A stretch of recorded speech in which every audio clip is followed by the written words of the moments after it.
Hello everyone, welcome back to my channel. ಎಲ್ಲರೂ ಹೇಗಿದ್ದೀರಾ? ಇವತ್ತಿನ ವ್ಲಾಗ್ ಬಂದು ನಾವು ನಮ್ಮ ಅಜ್ಜಿ ಊರಿಗೆ ಹೋಗ್ತಿದ್ದೀವಿ. ಹಬ್ಬ ಇದೆ, ಹಾಗಾಗಿ ಬನ್ನಂತಮ್ಮ ಅಂತ ಹಬ್ಬದ ಹೆಸರು. ಹಾಗಾಗಿ ಬೆಳಗ್ಗೆನೆ ಹೊರಟ್ವಿ. ನಾವು ಹೊರಡೋಷ್ಟರಲ್ಲೇ ದೇವ್ರನ್ನೆಲ್ಲ ಕರೆದು ಪೂಜೆ ಎಲ್ಲ ಮಾಡ್ತಿದ್ರು. ದೇವ್ರು ಬಂದು ಹೊಳೆಯಿಂದ ತರೋದು. ಕಾವೇರಿ ನದಿ ಹರಿಯುತ್ತೆ ನಮ್ಮ ಊರ ಪಕ್ಕನೇ. ಹಾಗಾಗಿ ಅಲ್ಲಿಂದನೇ ದೇವ್ರನ್ನೆಲ್ಲ ತಂದು ಊರೊಳಗಡೆ ಎಲ್ಲ ಮೆರವಣಿಗೆ ಮಾಡಿ ಆಮೇಲೆ ದೇವ್ರು ಕೂರಿಸೋದು. ನಾವು ಅಷ್ಟರಲ್ಲಿ ರೀಚ್ ಆದ್ವಿ. ದೇವ್ರು ಇನ್ನೇನು ಹೊಳೆಯಿಂದ ತರ್ತಿದ್ರು. ಹಾಗೆ ಪ್ರೋಸೆಸ್ ಎಲ್ಲ ಮಾಡ್ತಿದ್ರು, ಪೂಜೆ ಪ್ರೋಸೆಸ್ ಏನೇನಿತ್ತು ಅದನ್ನೆಲ್ಲ. ನಮಗೂ ನೋಡಿ ಖುಷಿ ಆಯಿತು. ಆ್ಯಕ್ಚುಲಿ ದೇವ್ರುಗಳೆಲ್ಲ ತುಂಬ ಲಕ್ಷಣವಾಗಿ ಕಳೆಯವಾಗಿ ಕಾಣ್ತಿತ್ತು.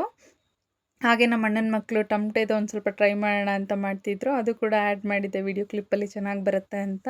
ನಮ್ಮ ಚೈಲ್ಡ್ಹುಡ್ ಎಲ್ಲ ನೆನಪಾಗ್ತಾ ಇತ್ತು. ಹೇಗೆ ನಾವೆಲ್ಲ ಆಟಾಡ್ತಿದ್ವಿ, ಹೇಗೆ ಹಬ್ಬಕ್ಕೆ ಹೋಗ್ತಿದ್ವಿ, ಅದೆಲ್ಲ ನೆನಪಾಗ್ತಿತ್ತು. ಆ್ಯಂಡ್ ನಾವು ನಮ್ಮ ಓಲ್ಡ್ ಫ್ರೆಂಡ್ಸ್ ಕೂಡ ಮೀಟ್ ಮಾಡಿದ್ವಿ ಎಲ್ಲರನ್ನೂ ಕೂಡ. ಅವರೆಲ್ಲ ಹೆಂಗೆಲ್ಲ ಚೇಂಜಸ್ ಆಗಿಬಿಟ್ಟಿದ್ದಾರೆ ಅಂತ ಅದನ್ನ ನೋಡಿದ್ರೆ ಗೊತ್ತಾಗುತ್ತೆ.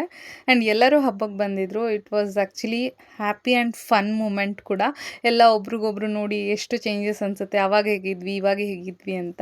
ಹಾಗೆ ನಾವು ತುಂಬಿಟ್ಟು ಆರತಿ ಕೂಡ ಮಾಡ್ಕೊಂಡಿದ್ವಿ. ಆರತಿನ ಇಟ್ಕೊಳ್ಳೋಕ್ಕಾಗಲ್ಲ ಅಂತ ಒಬ್ರಿಗೊಬ್ರು ಎಕ್ಸ್ಚೇಂಜ್ ಮಾಡಿಕೊಂಡು ಊರೊಳಗಡೆ ಎಲ್ಲ ಇಟ್ಕೊಂಡು ಬಂದ್ವಿ. ಹಾಗೆ ಇದು ನಮ್ಮ ಊರಿನ ಹಳೆಯ ದೇವಸ್ಥಾನ, ಆಂಜನೇಯ ಸ್ವಾಮಿ. ತುಂಬ ಚೆನ್ನಾಗಿದೆ ದೇವಸ್ಥಾನ. ಹಾಗೆ ಅಷ್ಟೇ ಕಳೆಯವಾಗಿದೆ ಆಂಜನೇಯ ಕೂಡ. ನಮಗಂತೂ ಅದು ನೋಡಿದ್ರೆ ಒಂದು ಪಾಸಿಟಿವ್ ವೈಬ್ಸ್ ಇರುತ್ತೆ ಆಂಜನೇಯ ನೋಡ್ತಿದ್ದಂಗೆ. ಹಾಗೆ ದೇವ್ರನ್ನೆಲ್ಲ ಇಳಿಸು ಮನೆ ಹತ್ರ ಬಂದಾಗ ಆ್ಯಕ್ಚುಲಿ ಡ್ಯಾನ್ಸ್ ಆಡ್ತಿದ್ರು. ಈಗ ಗೊತ್ತಲ್ವ, ಟಮಟೆ ಸೌಂಡ್ ಅಂದರೆ ಆಬ್ವಿಯಸ್ಲಿ ಎಲ್ಲರೂ ಕೂಡ ಡ್ಯಾನ್ಸ್ ಆಡ್ತಾರೆ. ಈ ಪ್ಯಾಟ್ರನ್ ಆಡ್ತಿರೋದು ಮಾರಿ ಕುಣಿತ ಅಂತಾರೆ. ಈಗ ಇದು ಆ್ಯಕ್ಚುಲಿ ಹಳೆಯ ಕಾಲದ ಡ್ಯಾನ್ಸು, ಬಟ್ ಇವಾಗ ಪಾಪ್ಯುಲರ್ ಆಗ್ತಿದೆ. ಆ್ಯಂಡ್ ಈಗಿನ ಜನ್ರೇಷನ್ ಕೂಡ ಕಂಟಿನ್ಯೂ ಮಾಡ್ತಾ ಇದೆ. ಖುಷಿ ವಿಷಯ ಅಂದರೆ ಅದೇನೆ. ಆ್ಯಂಡ್ ನೆಕ್ಸ್ಟ್ ಜನ್ರೇಷನ್ ಕೂಡ ಕಂಟಿನ್ಯೂ ಮಾಡಬೇಕು. ಆವಾಗಲೇ ನಮ್ಮ ಕಲ್ಚರ್ನ ಇನ್ನೂ ಮುಂದಕ್ಕೆ ತೊಗೊಂಡು ಹೋಗ್ಬೋದು, ಅಥವಾ ಇನ್ನೂ ನೆಕ್ಸ್ಟ್ ಬರೋ ಮಕ್ಳುಗಳಿಗೆಲ್ಲ ಫಾಲೋ ಮಾಡೋಕ್ಕೆ ಈಸಿ ಆಗುತ್ತೆ ಈ ಪ್ರೋಸೆಸ್ನ. ಹಾಗೆ ಅಲ್ಲಿದ್ದ ಜನಗಳೆಲ್ಲ ಅದನ್ನು ನೋಡಿ ತುಂಬ ಖುಷಿ ಪಡ್ತಿದ್ರು. ಆ್ಯಂಡ್ ನಮ್ಮಮ್ಮ ಚಿಕ್ಕವರಿದ್ದಾಗ ಅವರು ನೆನಪಿಸ್ಕೊತಾ ಇದ್ರು, ಹೀಗೆ ಹೋಗ್ತಿದ್ರಂತೆ ಮಾರಿ ಕುಣಿತ ಆಡೋಕ್ಕೆ. ಅದನ್ನು ನೆನಪಿಸ್ಕೊಂಡು ಹೇಳ್ತಿದ್ರು ನಮ್ಮಮ್ಮ, ನಾವು ಹೋಗ್ತಿದ್ವಿ ಅಂತ. ಹಾಗೆ ಸಂಜೆ ಹೊಳೆ ಹತ್ರ ಹೋದ್ವಿ. ಆಗ ಡಕ್ಸು, ಸ್ಪ್ಯಾರೋಸು ಎಲ್ಲ ಬಂದಿತ್ತು ಹೊಳೆ ಹತ್ರನೇ. ಅದು ನೋಡೋ ತುಂಬ ಖುಷಿ ಆಯಿತು. ಹಾಗೆ ನನ್ನ ಫ್ರೆಂಡ್ ಕೂಡ ಮೀಟ್ ಮಾಡಿದ್ವಿ. ಅವಳು ನನ್ನ ಚೈಲ್ಡ್ಹುಡ್ ಫ್ರೆಂಡು.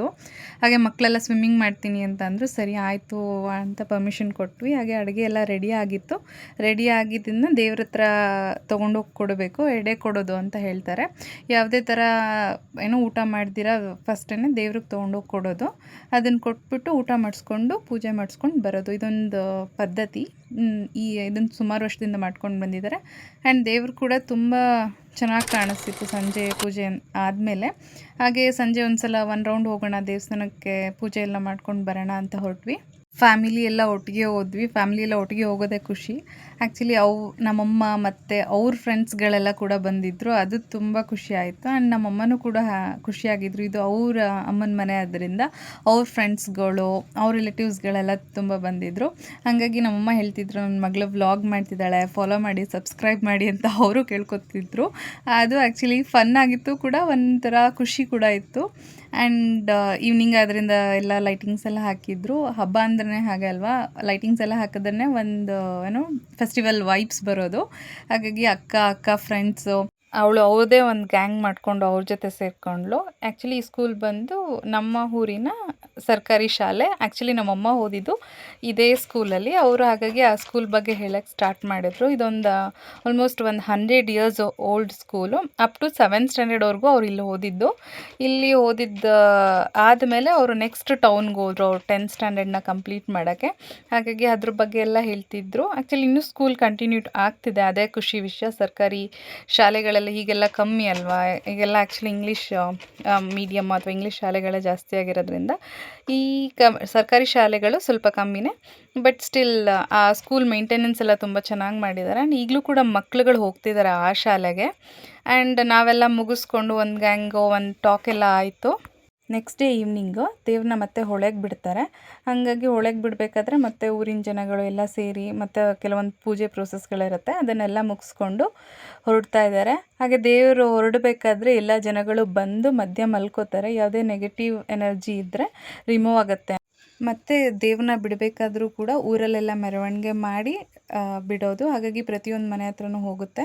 ಹಾಗಾಗಿ ಅಲ್ಲೆಲ್ಲೂ ಬಂದು ಪೂಜೆ ಮಾಡೋರು ಕೂಡ ಪೂಜೆ ಮಾಡ್ತಾರೆ. ಆ್ಯಂಡ್ ಹಬ್ಬದಲ್ಲಿ ಎಷ್ಟು ಖುಷಿ ಇರುತ್ತೋ ಬಿಡಬೇಕಾದ್ರೆ ಅಷ್ಟೇ ಬೇಜಾರಾಗ್ತಾ ಇರುತ್ತೆ. ಹಬ್ಬ ಮುಗ್ದೋಗುತ್ತಲ್ಲ ಅನ್ನೋ ಥರ ಫೀಲು. ಆ್ಯಕ್ಚುಲಿ ಈಗ ಹೋಗ್ತಿದ್ದಾರೆ ಹೊಳೆ ಹತ್ರ ಮತ್ತೆ ದೇವ್ರನ್ನ ಬಿಡೋಕ್ಕೆ. ಆಲ್ಮೋಸ್ಟ್ ದೇವ್ರನ್ನ ಬಿಟ್ಟು ಬಂದರು. ನಾವು ಕೂಡ ಮನೆಗೆ ಹೊರಟ್ವಿ. ನನಗಂತೂ ತುಂಬ ಖುಷಿ ಆಯಿತು. ತುಂಬ ವರ್ಷಗಳ ನಂತರ ಬಂದು ಹಬ್ಬ ಸೆಲೆಬ್ರೇಟ್ ಮಾಡಿದ್ದು ಎಲ್ಲರ ಜೊತೆ. ಹಾಗೆ ಈವ್ನಿಂಗ್ ಸ್ನ್ಯಾಕ್ಸ್ ಅಂತ ಕಡಲೆಪುರಿ ತೊಗೊಂಬಂದು ಎಲ್ಲ ಹಂಚ್ಕೊಂಡು ತಿಂತಿದ್ವಿ. ನಾವು ಚಿಕ್ಕವರಿದ್ದಾಗ ಹೀಗೆ ತಿಂತಿದ್ವಿ. ಇದಾಗಿತ್ತು ನಮ್ಮ ಊರಿನ ಹಬ್ಬದ ವ್ಲಾಗ್. ನಿಮಗೆಲ್ಲ ಏನನ್ನಿಸ್ತು ಅಂತ ಕಮೆಂಟಲ್ಲಿ ತಿಳಿಸಿ. Thank you everyone. See you soon.